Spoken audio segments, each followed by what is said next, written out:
Hello, welcome to Sovereign Sobriety. This is your host, Karen Kane. Happy kind of Friday, although I know that this broadcasts all over the world, so it could be, who knows, morning, evening, afternoon. It doesn't really matter. I will share with you that it kind of was Friday because now it's 1:05 a.m.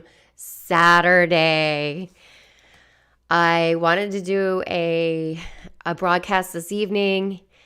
I did work all night, got home, had pizza, and then I just was vegging on the couch. And then I said I was almost going to just say, forget it. You don't need to do your live tonight. And then I thought about it, and I'm really dedicated to do as many lives as possible. That is my goal, to do one almost every day. So here I am showing up. If you don't know who I am, my name is Karen Kane. I wasn't always this way. I used to be pretty much full-time drunk, semi-functional alcoholic. I was full of anxiety, depression, had a hole, like a hole in my soul. Or at least it seemed that way. And I didn't know otherwise. I'm a divorced mom to a teenage son. I'm a daughter, sister, friend. I'm a religious science spiritual practitioner, transformation coach, Buddha yoga instructor, and a life coach. I show up today to help as many people as I can because I have done a lot of work. I have a lot of energy now, and I embrace life full of gratitude to be able to wake up without a hangover, remember the night before, and really just be present in the moment as much as possible. So thank you for joining. If you like this content, subscribe, click the bell to receive notifications whenever I go live or upload a video. Tonight's topic is I'm drunk, you're sober.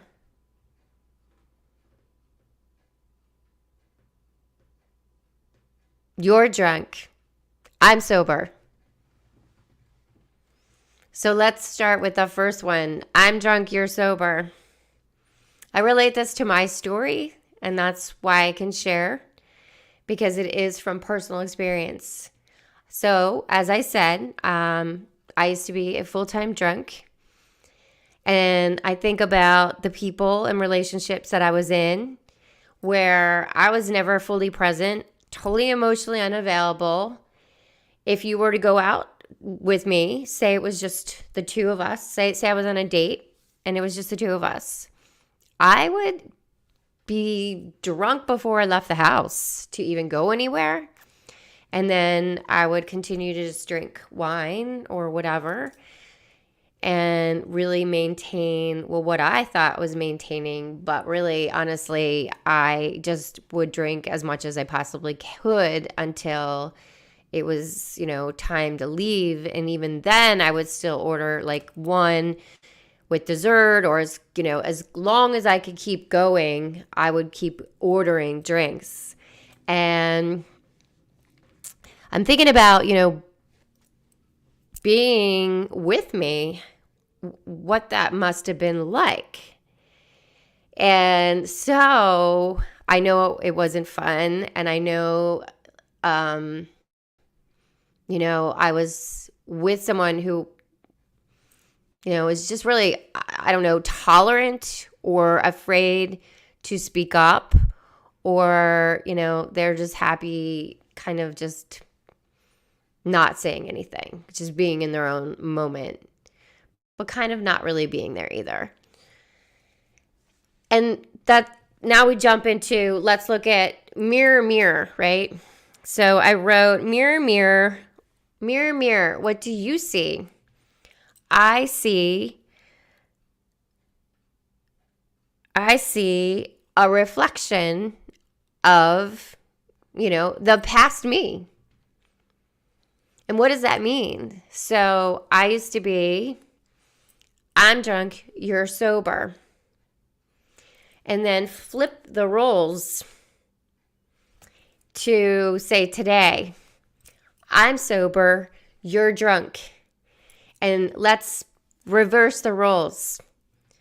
I'm on the date, or I'm out to dinner and I'm sober.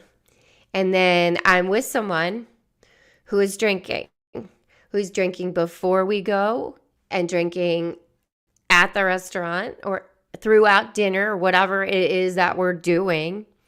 And that person is then emotionally unavailable and just drinking and getting into that buzz and kind of just going on that that false confidence, the false confidence that liquor provides. And so here we are at the table, right? At the dinner table. And I'm watching this, play out. And I'm thinking, oh my gosh, this person is changing who they are right in front of me. They're getting more arrogant and more rude, less inhibitions, judging, projecting onto me. And it's like, mirror, mirror, what do you see? I see a reflection of who I used to be. Say that, think about that. It's pretty wild. It's pretty wild. So, what does it all mean? What does it all mean? Well, I was able to see what it was like to be with me when I was a drunk. And why I also attracted and manifested those kind of people. I attracted narcissistic behaviored relationships. I'm not saying they were narcissists, but I am saying there were narcissistic behaviors because there is some healing there to be done, unhealed parts. And so because of that, my partners would put up these barriers or defense mechanisms to protect themselves because of something that they were used to in their childhood. And so they would put up this defense, or might be narcissistic behaviors, in order to protect themselves. And therefore, they were also controlling and didn't want at all to be controlled or to be very communicative as well. So I attracted narcissistic behaviored, unhealed, emotionally unavailable relationships because that's who I was. I attracted exactly what I was, but I couldn't see it because I was always drinking. And so now, I'm able to learn and grow and see, what it used to be like to be with me. Horrible, I'm sure.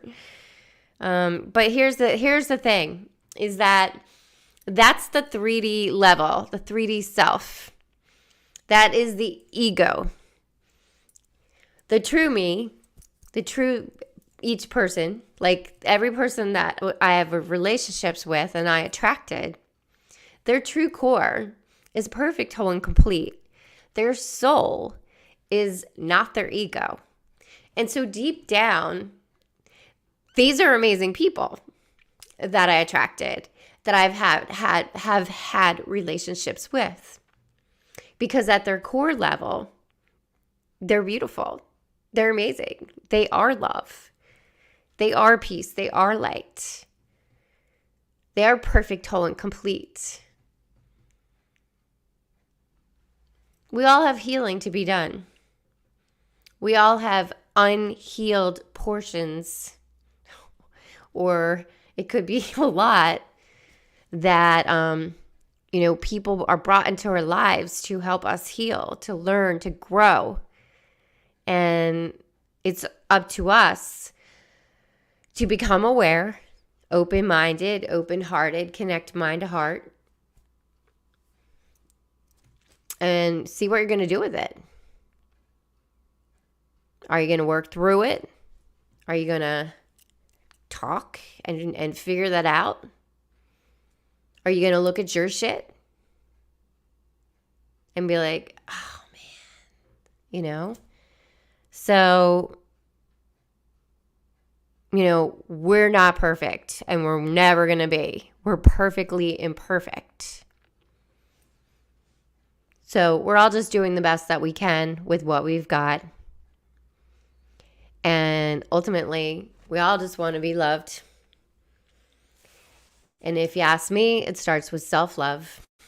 I think about those shirts that I made that say love heals. Well, then the new shirt that I'm going to make, we're going to change that, because that came around when COVID hit, the love heals. But it's self-love heals. Because when we learn to love ourselves,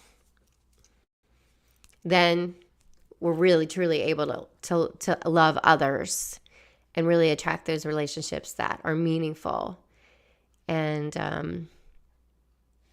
they match the frequency of what we're putting out into the universe. So, yeah. Mirror, mirror. So, I'm drunk, you're sober. I'm sober, you're drunk. Mirror, mirror. Mirror, mirror. What do you see? I see the old me in front of me. And you know what? I'm so grateful for that. Grateful for these opportunities that we manifest and bring into our lives, that we attract. Because how else would I see that? I wouldn't be able to see it any other way except for through someone else. Which is so cool. So cool. Thank you for joining. If you guys do have any topics that you'd be interested in hearing me talk about, feel free to shoot me a message and let me know. It's late here. I got to get ready for bed. I do have my Organifi. Actually, this is the Pumpkin Spice Golds. I have it every night. It's for rest and relaxation. Tastes amazing. Use my code KARMA. You get 20% off your order at Organifi. And you would enter that discount code all the way in the checkout screen.